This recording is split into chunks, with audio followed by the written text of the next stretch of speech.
There was once upon a time an old goat who had 7 little kids, and loved them with all the love of a mother for her children.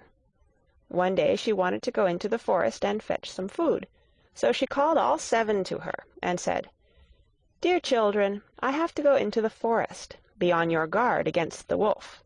If he comes in, he will devour you all, skin, hair, and everything. The wretch often disguises himself, but you will know him at once by his rough voice and his black feet." The kids said, "Dear mother, we will take good care of ourselves. You may go away without any anxiety." Then the old one bleated, and went on her way with an easy mind. It was not long before someone knocked at the house door and called, "Open the door, dear children. Your mother is here, and has brought something back with her for each of you." But the little kids knew that it was the wolf by the rough voice. "We will not open the door," cried they. "You are not our mother. She has a soft, pleasant voice, but your voice is rough. You are the wolf." Then the wolf went away to a shopkeeper, and bought himself a great lump of chalk, ate this, and made his voice soft with it. Then he came back, knocked at the door of the house, and called, "Open the door, dear children. Your mother is here, and has brought something back with her for each of you." But the wolf had laid his black paws against the window, and the children saw them, and cried, "We will not open the door. Our mother has not black feet like you. You are the wolf." Then the wolf ran to a baker, and said, "I have hurt my feet. Rub some dough over them for me." And when the baker had rubbed his feet over, he ran to the miller, and said, "Strew some white meal over my feet for me." The miller thought to himself, "The wolf wants to deceive someone," and refused. But the wolf said, "If you will not do it, I will devour you." Then the miller was afraid, and made his paws white for him. Truly, this is the way of mankind. So now the wretch went for the 3rd time to the house door, knocked at it, and said, "Open the door for me, children. Your dear little mother has come home, and has brought every one of you something back from the forest with her." The little kids cried, "First show us your paws, that we may know if you are our dear mother." Then he put his paws in through the window, and when the kids saw that they were white, they believed that all he said was true, and opened the door.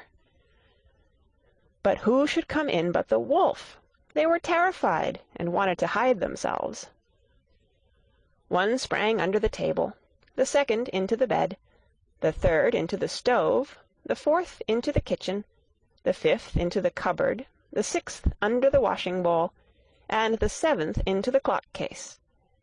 But the wolf found them all, and used no great ceremony.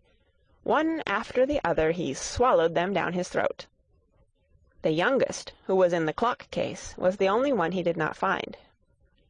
When the wolf had satisfied his appetite, he took himself off, laid himself down under a tree in the green meadow outside, and began to sleep. Soon afterwards the old goat came home again from the forest. Ah, what a sight she saw there! The house door stood wide open. The table, chairs, and benches were thrown down. The washing bowl lay broken to pieces, and the quilts and pillows were pulled off the bed. She sought her children, but they were nowhere to be found. She called them one after another by name, but no one answered. At last, when she came to the youngest, a soft voice cried, "Dear mother, I am in the clock case." She took the kid out, and it told her that the wolf had come and had eaten all the others. Then you may imagine how she wept over her poor children. At length, in her grief, she went out, and the youngest kid ran with her. When they came to the meadow, there lay the wolf by the tree, and snored so loud that the branches shook. She looked at him on every side, and saw that something was moving and struggling in his gorged belly. "Ah, heavens!" she said. "Is it possible that my poor children, whom he has swallowed down for his supper, can still be alive?" Then the kid had to run home and fetch scissors and a needle and thread, and the goat cut open the monster's stomach, and hardly had she made one cut Then one little kid thrust its head out, and when she had cut farther, all 6 sprang out, one after another, and were all still alive, and had suffered no injury whatever, for in his greediness the monster had swallowed them down whole. What rejoicing there was! They embraced their dear mother, and jumped like a tailor at his wedding. The mother, however, said, "Now go and look for some big stones, and we will fill the wicked beast's stomach with them while he is still asleep."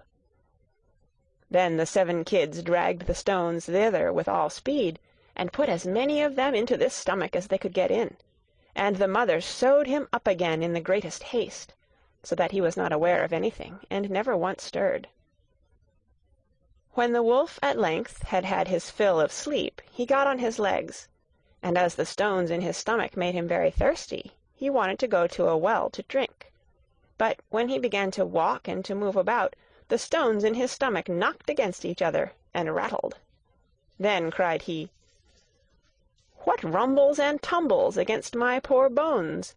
I thought 'twas 6 kids, but it feels like big stones." And when he got to the well, and stooped over the water to drink, the heavy stones made him fall in, and he drowned miserably. When the 7 kids saw that, they came running to the spot, and cried aloud, "The wolf is dead! The wolf is dead!" and danced for joy round about the well with their mother. The End. Recorded on November 21st, 2005, in Oceanside, California.